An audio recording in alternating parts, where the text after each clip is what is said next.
If you look at this, according to historian so and so, Mexican American women made crucial contributions to the labor movement during World War II. All right. So women made a very significant contribution to the labor movement. Okay, this is a fact that we get. At the time, food processing companies entered into contracts to supply United States armed forces with canned goods. Okay, they are talking about some sort of contract, some sort of treaty that was drawn with United States. Increased production quotas conferred greater bargaining power on the company's employees, and many of whom were Mexican American women. Okay, so if you, I mean, if there was a lot of demand and there was a lot of supply, then since the amount of food was more, so the bargaining power could also be more. Employees insisted on more favorable benefits, and employers who were anxious to fulfill the contracts complied. Okay. How does labor activism become a platform for Mexican American women to assert their agency? What is the overall idea that you get in this entire text from here to here? Dohil, what is the overall idea that you get from this entire text? What is the main idea? You know, what exactly are they talking about? It talks about the company that made a entry during the World War in America and how they are supplying the arms and canned food to the people. Is it talking about They, that? Is it so only they, talking about that? Or is it only emphasizing and focusing on the companies, how they are providing food and all that? Is that the main idea, Rishi? What's the main idea again? Is that the main idea, that you know how the companies are providing canned food and everything? Is that the main idea that you get from the text? I think they are emphasizing more on the labor activity. They are emphasizing more on labors. They are also emphasizing more on the rights of women as laborers. Yeah, So exactly. That's the main idea. if you look at the last word, you know, labor activism became a platform for Mexican American women to assert their agency. Now, what was happening was, what is the whole idea that you get from this entire text is that there were companies. They were drawn into a legal contract to supply canned food. Women were working, you know, a larger percentage of the labor in those companies were basically women, right? So what was happening was that the companies needed a lot of product. They needed, you know, canned food in a larger amount to provide supply. And women were responsible for producing that because they were working with the companies. So the women basically used that opportunity to voice their demands. The women asked for more benefits. The women asked for, you know, more favors and more favorable benefits. And the companies said yes. Why? Because the companies wanted products.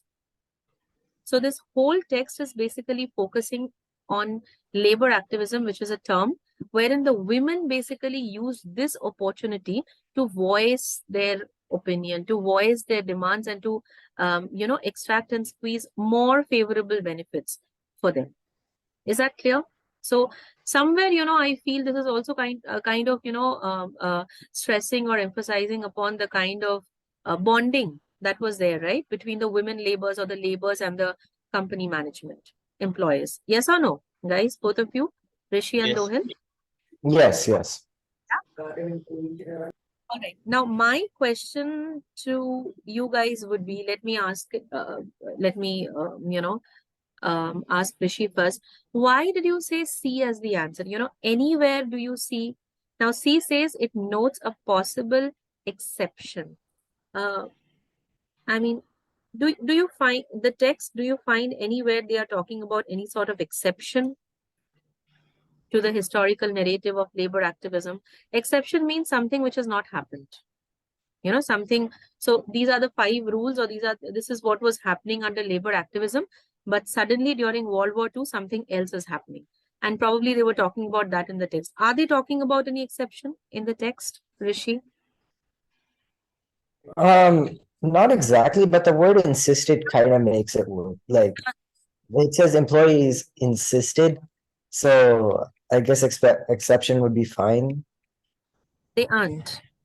They aren't talking about any sort of possible exception. See, a word cannot give you the main idea of the paragraph or the text. Just because they use the word insisted, you basically have to emphasize or focus on the entire idea, on the main idea.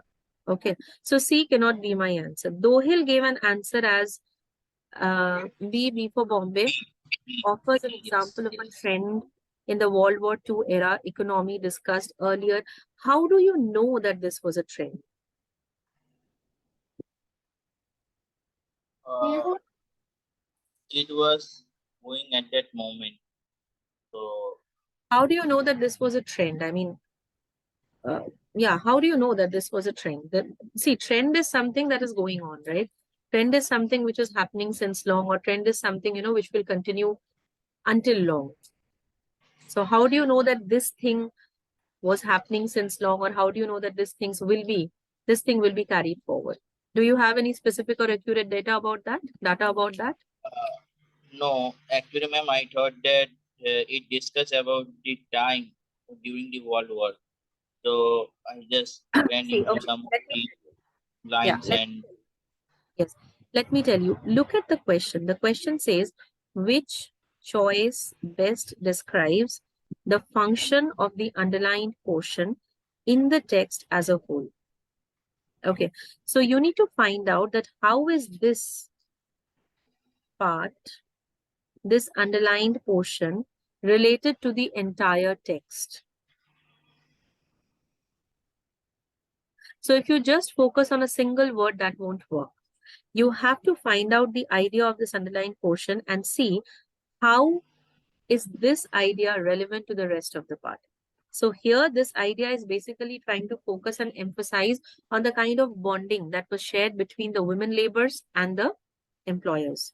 How the women laborers utilize this opportunity to extract benefits for them, and how almost the employers were compelled to give them that because they needed production. So I think the best answer should be A. It elaborates on a claim about labor relations in a particular industry. Yeah. So I think the answer should be A. Is that clear, both of you? Any doubts? ma'am, I have one more doubt. I One was second. asking for the option D also.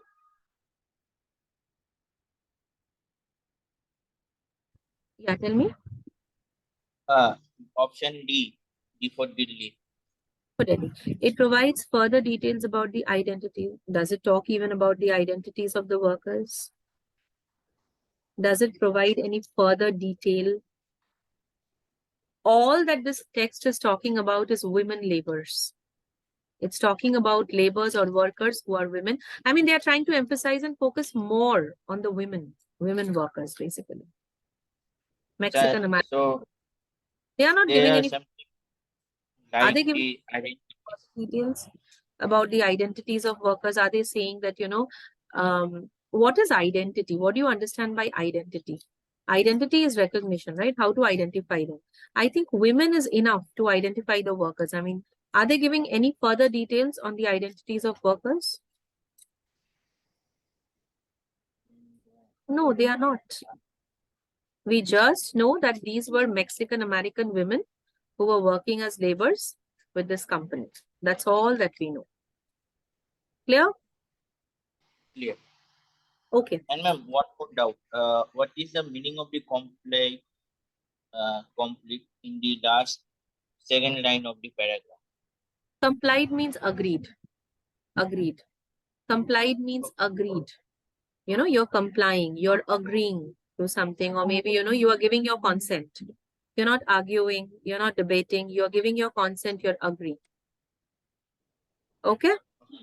All right. Perfect, guys. So moving on to the next question, and that is question number 8. Here we go.